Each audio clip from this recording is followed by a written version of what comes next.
se z tebe největší přítel lidí. Přítel, který v jejich soukromí slídí.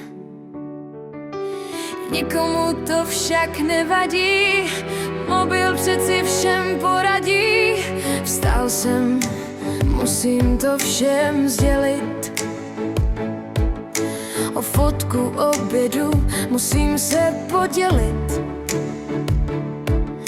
A hned na to si stýská, kolik asi tak lajků získá. A při tom čekání v něm pochybnosti sílí. Možná by měl počkat ještě chvíli. Proč má tak málo komentů pod fotkou? Kolik má asi srdíček kámoš s kámoškou? Že má vedle sebe mámu a tátu nevidí. Ti o něm přeci ani polovinu věcí nevědí. Raději být se svým mobilem chvíli s tím, se kterým vše tak rádi sdílí.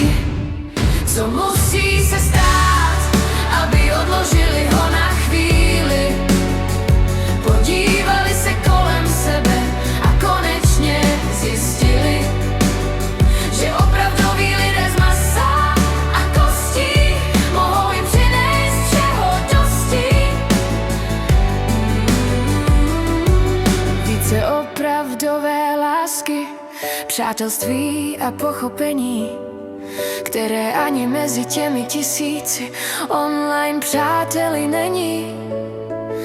Nic nemůže nahradit zážitky v opravdovém světě a pomocí všem najít štěstí v jejich krásném životě.